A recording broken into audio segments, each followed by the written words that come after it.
Perek Chaf Chet, the 28th chapter of the book of Chronicles. Yesterday we read about the king who was Tam, as his name seemed to suggest, complete, happy, content with what he had. Today, Ben Esrim Shana Chaz b'malcho v'sheish esrei shana malach b'Yerushalayim v'lo asay yashar b'nei Adonai k'David aviv. Achaz, right? Lachos means to grab.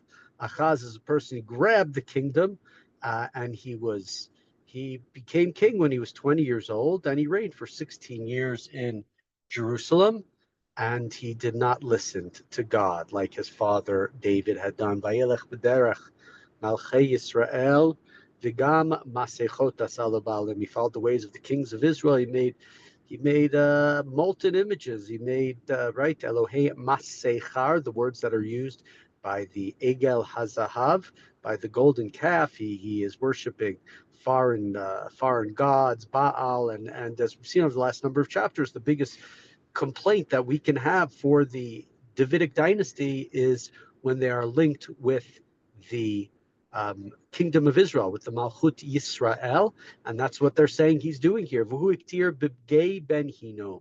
So there's a place right outside today. I think it's called Sultan's Pool, right outside Jerusalem. It's called Gei Ben Hinnom. Sounds a lot like Gehenna.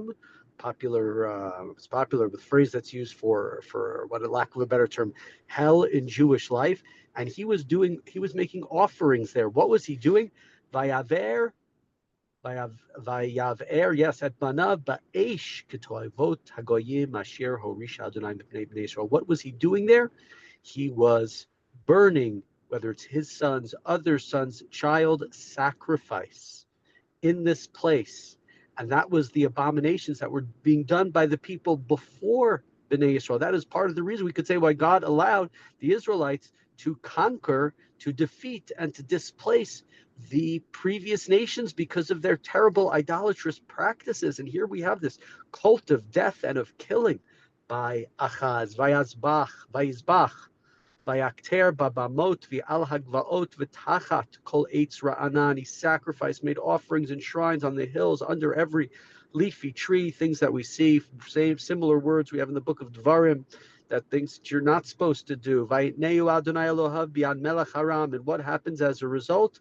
God delivers him to the Aramean king. So the king of Aram defeats him. There's a very clear line here in this book, which is saying you're practicing idolatry, you are defeated. There's no sort of political, there's no sort of national, Aram wanted Egypt and they had to go through Israel. There's nothing else.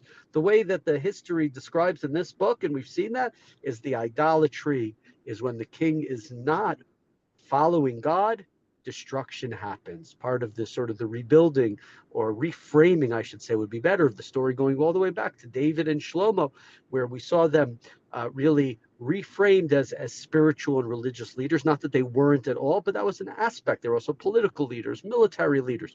But this book wants to have a much more of a direct line. And we continue there. Sorry, stopped in the middle of verse 5. Vayaku vo vayishbu mimenu shivya gidola vayiviu darmesek v'gam biyad melech Yisrael Natan vayachbo makah gidola. And what happens in this defeat? Many captives are taken and they're brought to Damascus.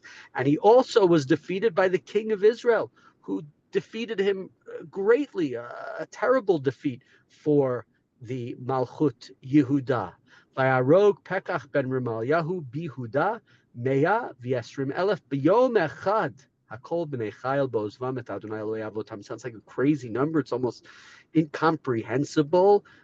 Is it exaggerated? Do we not understand it fully? But it says that Pekach ben Remalyahu, who was the king of Israel, killed 120,000 soldiers, brave men in Yehuda. And why did this happen? Again, the very direct line, because they abandoned the God of their fathers. Vayeharog zichri gibor Ephraim et Maseyahu ben Amelech ve'et Azrikam nigid habayit ve'et Elkanah mishnei Hamelech. Zichri, who was some sort of a strong warrior from the tribe of Ephraim, he killed the king's son Maaseiah and the chief of the palace Azrikam, and And Elkanah, the second to the king. Talk a lot about the names, right? This name that I see, Azrikam, I wonder if it's related, right? We have the word Rekam in it. Rekam means empty. Azrikam is that can Az be like, oh, strength, my strength is empty. We're empty of strength, right? We've abandoned God, and we're empty of strength. Vayishbu b'nei Yisrael in verse 8, pasuk chet, me'achem ma'atayim elef nashim banim uvanot v'gam shalal rav bazuzu mehem vayaviu et hashalal l'shomrom. The Israelites captured 200,000 men and women, boys and girls, and they took a large amount of loot and brought it back to the Shomron. B'sham haya navi l'Adonai oded shmo. Vayetze lifnei hatzava haba l'Shomron vayomer lehem hinei bachamat Adonai Elohei avotechem al Yudah notnam biadchem v'targu bam b'zaf ad l'shamayim higia. And a prophet came out named Oded, and he went out to meet the army on its return to Shomron, and he said to them, because of the fury of God, of your fathers against Yehuda, he delivered them over to you, and you killed them in a rage that reached heavens. V'ata b'nei Yehuda v'Yerushalayim atem omrim lichbosh la'avadim v'lishfachot lachem halo rak atem imachem hashamot la'Adonai Elohechem. Do you now intend to subjugate the men and women of Yehuda and Jerusalem to be your slaves? Is it right? You've already done so many terrible things. And you want to continue with it? You want to have more offenses against God?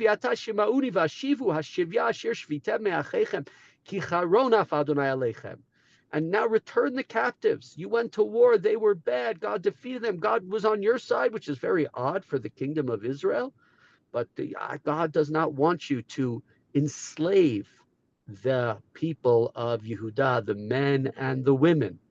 And in Pasuk Yud Bet, Vayakum Anashim Meroshei Bnei Ephraim, Azaryahu ben Yehochanan, Berechayahu ben Meshilemot, V'Yichizyahu ben Shalom, the Amasa ben Chadli, Alabaim Minatzava, and some of the leaders of Ephraim, Azariah, Berechia, Yechizkiah, right? Amasa, they who were right. Some of the leaders.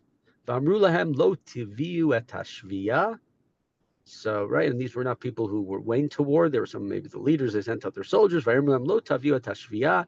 Hinei ki lashmat Adonai aleinu atem omrim lo sif al chatotenu v'al ashmatenu ki rabah ashma lanu v'charonaf al Yisrael. And said to them, don't bring these captives here, because it would mean insulting, offending God, and that would add even more to our sins. And we've sinned enough. We know it, and God's wrath will be upon Israel. Don't do it. Vayazov v'chalut et hashviyah v'tabiza lifnei asarim v'chol hakahal. So the soldiers released the captives, and they released all the loot in the presence of the officers. Vayakum anashim asher nikvu v'shemot vayachziku b'shivya v'chol ma'arumehem hilbishu min hashalal vayalbishum vayan ilum vayachilum vayashikum vayesikum Vayan halum bachamorim lechol koshel vayaviehu yirecho irat marim etzlachehem vayashuvu shomron. And so the above named men, what did they do? They took the captives in hands with all the loot, and they clothed all the naked among them, and they fed them, and they gave them to drink, and they gave them donkeys, and they brought them to Yericho, the city of the palm trees, back to the people of Yehuda. And then they return to Shomron. Let's just take a pause here. Again, this is a book. It's really about Malchut Yehuda. It's trying to make everything great. But it's also, of course, telling us sometimes you learn from the lessons of people. We'll wash the heroes like David and Shlomo. We won't really talk about their sins. But here we'll talk about the sins of kings who were terrible. And how bad is this king? How bad is this Achaz? It can't get much worse than being compared to and being considered way worse than the Malchut Yisrael. Malchut Yisrael is what comes out looking good in this chapter. They are the ones who are not taking captives. They are the ones who are feeding the hungry. They are bringing them back to the territory of Yehuda. And so King Achaz is made to look about as bad as you can get in this story. And in the comparison to this story, the people who are good are the people of Ephraim here. Be'etahi, verse 16, Shalach HaMelech Achaz al Malchei Ashur la'azor lo. So what does King Achaz do? He's in trouble. He's in trouble with Malchut Yisrael. So what does he do? He calls for the king of Assyria to help him. And again, the Edomites came and they attacked Yehuda, and they again took captives. Uflishtim pashtu barei Ashfela v'Negev liYehuda ve'elkadu et Beit Shemesh ve'et Ayalon ve'et Hagdeirot ve'et Socho uvnotev ve'et Timna uvnotev ve'et Gimzo ve'et bnotev ve'yeshvu sham.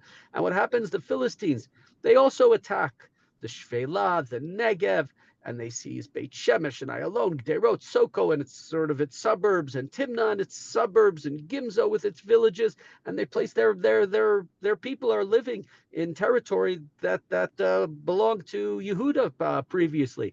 And why is this? Again, very direct line. Ki chni Adonai et Yehuda ba'avor achaz melech Yisrael ki ifriya bihuda u'ma'ol ma'al ba'Adonai. God wanted to make low lahachnia, to make low, to dispirit, as it were, the Malchut Yehuda because of King Achaz. Because what did he do? He rebelled against God. He trespassed against God. Vayavo alav tiglat pal neser melech Ashur vayatzar lo velo chazako. And Tiglat-Pileser, the king of Assyria, marched against him and gave him trouble instead of supporting him. So already calls for the king of Assyria. Well, I'll give you money to come and support me. The king of Assyria says, oh, those guys are in trouble. I'm going to go take care of them. For Achaz had plundered the Beit HaMikdash, the treasury also of the house of the king, and made a gift to king of Syria, but to no avail. Veit Hatzer lo vayosef lemol ba'Adonai hu hamelech Achaz. And in this time of trouble, King Achaz trespassed even more against the Lord, right? So he went in and he took the stuff to try to bribe, to try to have the king of Assyria be his ally and to support him. But the king of Assyria smelled the weakness and came in. And what does Achaz do? Well, Achaz only goes further. Yeah, he may have thought, I'm trying to have God on my side, and God's not listening. So he's going further, and that's identified in verse 23. Vayizbach Elohei dar mesek hamakimbo. Vayomer ki Elohim malchei aram heim ma'azrim otam lehem azabeach vayazruni vehem ayu lo lehachshilo lechol Yisrael. So what does he do? The gods of Damascus, Aram, have defeated him. So what does he do? He offers sacrifices to the gods of Damascus, because the gods of the kings of Aram are helping them. I'll sacrifice to them. They should help me. But they furthered his ruin and that of all of Israel. Vayasof Achaz et kol et klei Beit Elohim. Vayikatzetz et klei Beit Elohim vayaskor et dlatot Beit Adonai vayaslo mizbachot bechol pina b'Yerushalayim. Achaz collected the utensils of the house of God, and he cut the utensils into pieces. He shut the doors of the Beit HaMikdash and made himself altars in every corner of Jerusalem. Uvechol ir va'ir lihuda asav v'amot lekater leElohim achrim vayach es et Adonai Elohei avotav. In every town in Judah, he set up shrines to make offering to these gods of Aram, and God was very angry, to say the least. V'yeter dvarav v'chol durachav harishonim v'achronim ketufim al sefer malchei Yehuda v'Yisrael. You want to know more about him? I don't know why you'd want to know more about him, but if you want to know more, it's written in the books of King, the annals, the books of kings of Yehuda and Yisrael. V'eshkav achaz im avotav v'yikbru be'ir b'Yerushalayim ki lo hevi'uhu l'kivrei malchei Yisrael v'yimlochi Chizkiyahu b'no tachtav. And Achaz slept with his fathers and was buried in the city of Jerusalem. His body was not brought to the tomb of the kings of Israel. His son Chizkiah succeeded him as king. He's not considered in any way, shape, or form a good king, and he was not buried therefore with them. It's interesting. We think of Jerusalem, we think of Yerushalayim, the holy city, but here, right, Yerushalayim is sort of the outskirts in a sense. It's Ir David is the place where you want to be buried, and he is not buried here in the city of David. And this is seen, of course, as a great offense to him, but this is what he deserves. So a terrible king, terrible time. Talked about sort of big difference between the two, where we have this back in the book of Melachim, right? We talked many times about the sort of the direct link. The book of Melachim, not surprisingly, is more politically focused, is alliances. And here it's much more detailed. The the direct link from idolatry to his losses. And there's much more detail about the disastrous battles with Malchut Yisrael and the captives. The intervention of Oded is not at all in. We don't have that story in the book of Melachim. We've had a number of appearances of prophets, which we did not see the book of Melachim. So here it's really it's a total and complete religious collapse. We of course see some of that. It's not like that's completely absent in the account in the book of Melachim, but here it's much more. Here it's much more. It's moral, right, evaluation of his life. And he is a theologically bankrupt person. He's going after whatever he thinks is going to benefit him. His God isn't working. He's going to the other gods. The other gods are helping the other guys, so he's going even further the other gods. And it's a very, very sad life from our perspective. But religiously, and because of that, the downfall, it is also a downfall for the kingdom. The only good thing about Achaz is, despite he who was, he has a wonderful son who we will learn about in the coming chapters. Of course, we spent a lot of time learning about him. We learned about him in the book of Melachim. We learned about him in the book of Yeshaya. And so we'll have the third time where we're going to learn about Chizkiyahu, or Yechizkiyahu, one of the great heroes and one of the great kings of the Davidic dynasty.